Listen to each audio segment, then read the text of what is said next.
দীর্ঘ 16 মাস যাবৎ বিনা বেতনে আমরা মানবেতর জীবনযাপন করছি। আমাদের যাওয়ার আর কোনো জায়গা নেই, দেয়ালে পিঠ থেকে গিয়েছে। কারণ মন্ত্রণালয় একটা ফাইল কেন 14 মাস আটকে রাখবে? তারা একটা সিদ্ধান্ত আসুক, আমাদের হয় পজিটিভ না হয় নেগেটিভ, আমাদের বেতন পরিশোধ করে দিক, আমরা এখান থেকে চলে যাবো। আমাদের বকেয়া বেতনের জন্য আমাদের দাবিটা মেইন হচ্ছে বকেয়া বেতন ভাই। 16 মাস ধরে আমরা বেতন পাচ্ছি না, ঠিক আছে। আমাদের পরিবার নিয়ে চলাটা খুবই দুষ্কর হয়ে যেতেছে। 2024 সালের জুলাই হতে অদ্যাবধি আমরা সম্পূর্ণ বিনা বেতনে আমরা প্রাথমিক চিকিৎসা সেবা প্রদান করে চলছি, কিন্তু আমাদের যাওয়ার আর কোনো জায়গা নেই। আমরা আমাদের কর্তৃপক্ষের সাথে একাধিকবার এই বিষয়ে যোগাযোগ করেছি, কিন্তু এখনো পর্যন্ত আমরা কোনো সদুত্তর পাইনি। সর্বশেষ আমরা জানার পর ওনারা বলছে আমাদের হাতে কিছু নেই, মন্ত্রণালয় জানে তোমাদের বিষয়ে কি করবে। কিন্তু আমি তো 16 মাস ধরে সেবা দিয়ে চলছি। আমার কাছে গ্রামের হতদরিদ্র মানুষ আসে এবং সে আমার কাছ থেকে সেবা পায়, যার পরিপ্রেক্ষিতে কিন্তু আমি সেবা দিয়ে চলছি প্রতিনিয়ত। সরকারি চাকরি বিধিমালা 2018 অনুযায়ী আমাদেরকে তদারকি করা হয়। যদি আমাদের কর্মে কোনো ধরনের গাফলতি থাকে তখন আমাদেরকে আইন অনুযায়ী শোকজ করা হয়। সকল কিছু সরকারি চাকরি বিধি অনুযায়ী যদি বর্তায় আমার উপরে, তাহলে আমি কেন 16 মাস বেতন পাবো না? 2011, 15 এবং 18 সালে যে সকল কমিউনিটি হেলথ কেয়ার প্রোভাইডার নিয়োগ পেয়েছে তাদেরকে 2018 সালের ট্রাস্ট আইন অনুযায়ী কমিউনিটি ক্লিনিক স্বাস্থ্য সহায়তা ট্রাস্টে ন্যস্তকরণ করা হয়েছে। কিন্তু আমরা 2023 সালে যারা নিয়োগ পেয়েছি 662 জন। RICL TMX, যুগের পর যুগ স্থাপনা থাকে মজবুত। দীর্ঘ 16 মাস যাবৎ বিনা বেতনে আমরা মানবেতর জীবনযাপন করছি।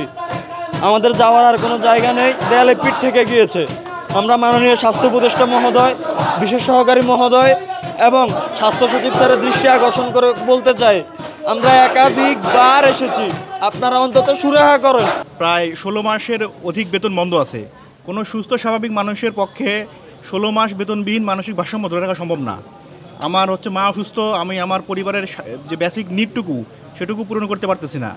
আসলে আমাদের মন্ত্রণালয় ঘুরাচ্ছে প্রায় 14 মাস থেকে। তারা বিভিন্ন কাগজপত্র চাচ্ছে আমাদের কাছে, কতগুলো পদ শূন্য আছে বা সব কিছু তাদের তথ্য সরবরাহ করা হয়েছে। আমাদের এমডি স্যার সব কিছু তাদের পরিপূর্ণভাবে সহযোগিতা করতেছে, কিন্তু আমাদের প্রদান হওয়ার পরেও আমাদের মন্ত্রণালয় আমাদের বেতনের উপরে একটা স্থগিতাদেশ দিয়ে রাখছে, যেটা সম্পূর্ণ অযৌক্তিক। কারণ হিসেবে সম্পূর্ণ এটার জন্য দায়ী হচ্ছে মন্ত্রণালয়। কারণ মন্ত্রণালয় একটা ফাইল কেন 14 মাস আটকে রাখবে? তারা একটা সিদ্ধান্ত আসুক, আমাদের হয় পজিটিভ না হয় নেগেটিভ, আমাদের বেতন পরিশোধ করে দিক, আমরা এখান থেকে চলে যাব। আমাদের বেতনও তারা দিচ্ছে না, আমাদের ডিউটি করাচ্ছে, আমাদের অফিসিয়ালি বলে দিক তোমাদের ডিউটি করতে হবে না।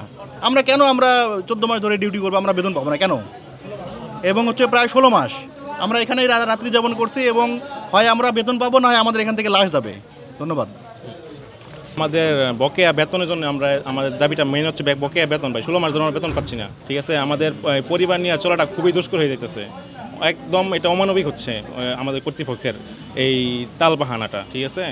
আমরা গত জুন সর্বশেষ বেতন তুলছি, এরপর থেকে আমরা এই 16 মাস যাবৎ বেতন পাচ্ছি না। গতকাল সকাল থেকে আমরা রাত্রে এখানেই ছিলাম, ঠিক আছে। রাত্রি যাপন করছি এখানেই। আমরা যে হোটেলে যে থাকবো ওই এবিলিটিটা তো আমাদের নাই এখন, ঠিক আছে। বা আমরা যে বাড়ি থেকে প্রতিদিন এখানে আসা যাওয়া করবো, আমাদের এখন থাকতে হবে রাস্তার মাঝে থাকতে হবে, ঠিক আছে। কারণ আমি যে আসছি এখানে সর্বোচ্চ 1500 টাকা নিয়ে আসছি।